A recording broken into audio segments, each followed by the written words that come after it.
ઇન્સ્પેક્ટરની ધરપકડ કરવામાં આવી, 10 દિવસના રિમાન્ડ મેળવવામાં આવ્યો. ગુનો શું હતો, આરોપી કોણ છે, અગાઉ કોણ કોણ પકડાયું?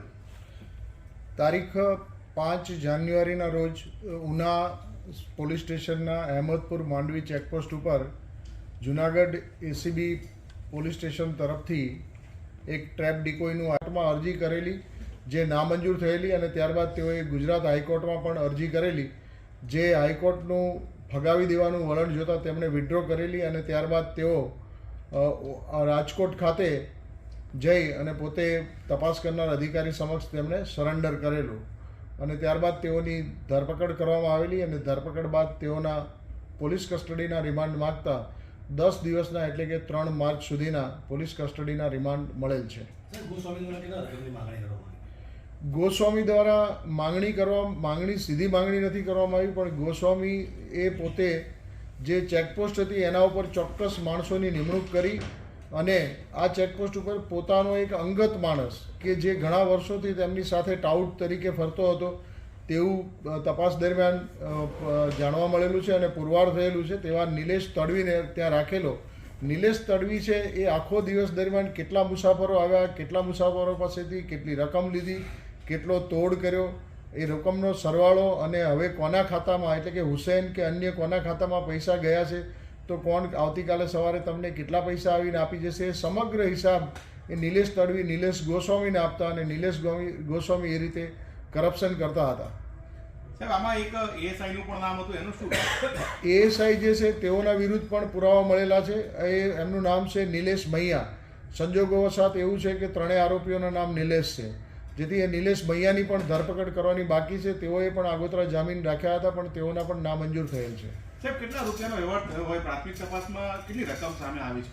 પ્રાથમિક તપાસમાં જે માહિતી મળી છે તે દરેક એપના જે માલિકો એપ કંપની છે એની પાસેથી મેળવવામાં આવે છે, અને ખરેખર કેટલી રકમ છે તે ઓછામાં ઓછી અત્યારના તબક્કે 10 લાખ ઉપર થવા જાય છે, અને ચોક્કસ આંકડો તમામ પાસેથી વિગતવાર માહિતી મળ્યા પછી જ નક્કી થઈ શકશે. સર, આપે કહ્યું કે 100 થી વધુ મુસાફરો પાસેથી પૈસા પડ્યા હતા. શું કહીને આ લોકો પૈસા પડાવતા હતા? જે મુસાફરો જે આવતા હોય તેમની પાસેથી કોઈની ગાડીમાં સામાન્ય રીતે ત્યાં ખેડૂત વર્ગ હોય છે, તો દીવથી કોઈ ફરવા ગયું હોય ને આવતા હોય તો તેમની પાસે કોઈ કદાચ દારૂની બોટલ હોય, અથવા તો કોઈ અગાઉ પીધેલો હોય, અથવા તો એમની સાથે જે કોઈ લેડી હોય એ પોતાની પત્ની છે કે નથી એવા શંકા ઊભી કરી, અથવા તો તેમના ગાડીમાંથી કોઈ લાકડી કે કોઈ પણ પ્રકારનું નાનું એવું હથિયાર મળે તો તેઓને વિરુદ્ધ કેસ કરવાની ધમકી આપી અને તેઓ પૈસા પડાવતા હતા. સર, નિલેશ ગોસ્વામી કેટલા સમયથી ત્યાં નોકરી કરતા હતા?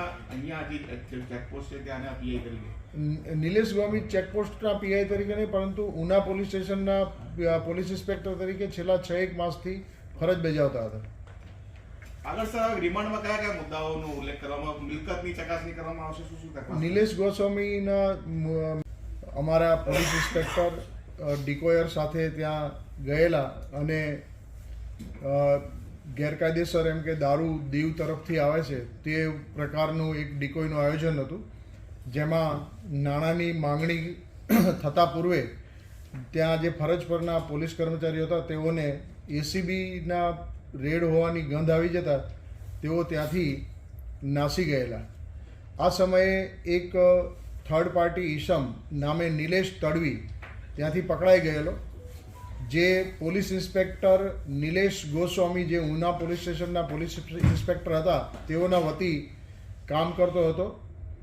તેના કબજામાંથી 2 મોબાઈલ ફોન મળેલા, જેથી આ મોબાઈલ ફોનની પ્રાથમિક તપાસ કરતાં તે પોતે વચેટીઓ હોવાનું જણાતા તેની પણ ધરપકડ જે તે વખતે કરવામાં આવેલી. ત્યારબાદ તેના મોબાઈલ ફોનનું ડીએફએસ પાસે એનાલિસિસ કરાવતા તેમાંથી અસંખ્ય નાણાકીય ટ્રાન્ઝેક્શનો મળી આવેલા, અને આ ઉપરાંત તેનું વોઇસ સ્પેક્ટ્રોગ્રાફી પણ કરાવવામાં આવેલું, જેમાં તેણે જે વાતચીત કરેલી હતી તે પોતે રેકોર્ડ કરતો હતો તે મળી આવેલી. તેમાં તેણે પોલીસ ઇન્સ્પેક્ટર સાથે ઘણીવાર નાણાકીય જે લેવડ દેવડો થઈ હોય તેનો હિસાબ આપવા અંગેની વાત કરેલી હતી.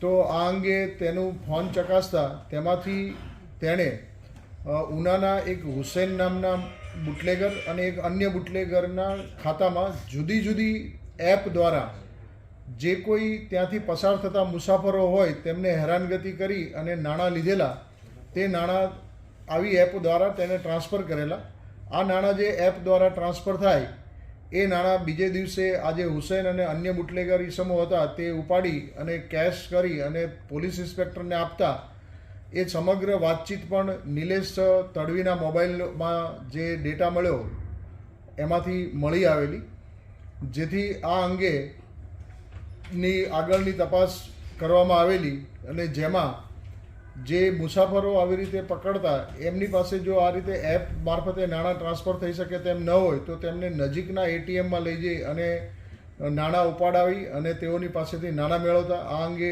ઘણા બધા એટીએમના પણ સીસીટીવી ફૂટેજ મેળવવામાં આવ્યા છે. આ ઉપરાંત જે એ રોડ ઉપર અને આજુબાજુની જે હોટલો હતી ત્યાંના પણ સીસીટીવી ફૂટેજ મેળવવામાં આવ્યા અને લગભગ 100 જેટલા નિવેદનો જુદી જુદી વ્યક્તિઓના અને મુસાફરોના કે જે આનો ભોગ બન્યો હોય તેના લેવામાં આવ્યા અને આ રીતે અમારી જુદી જુદી 3 ટીમોએ તપાસ કરી અને એક સમગ્ર તપાસ અહેવાલ તૈયાર કર્યો અને તેમાં પીઆઈ નિલેશ ગોસ્વામીની ભૂમિકા બિલકુલ સ્પષ્ટ થતી હતી. આ દરમિયાન અને વગેરે જે કરવાનું છે એ માટેની તમામ કાર્યવાહી કરવામાં આવશે. અચ્છા, નિલેશનો આ ગોસ્વામી પીઆઈ હતા, એ કરવા પાછળનું મુખ્ય કારણ એમનો હેતુ શું હતું? આ દુશ્મન નામને ક્યાંથી મળી હતી આ ધંધો કરવાની?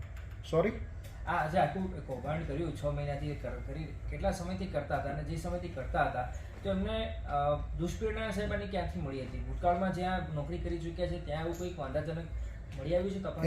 એમની સાથેનો જે માણસ હતો, જે નિલેશ તડવી અગાઉ સ્થળ ઉપરથી પકડાયો હતો, એ માણસ એમની સાથે અગાઉ તે બોડેલી ખાતે નોકરી કરતા હતા ત્યારથી તેમની સાથે છે. એટલે એવું માનવામાં આવે કે એ નિલેશ તડવી છે સતત એમની સાથે રહેતો અને એના મારફતે જ તેઓ આ પ્રકારના કૃત્યો કરતા હોય. ઓકે.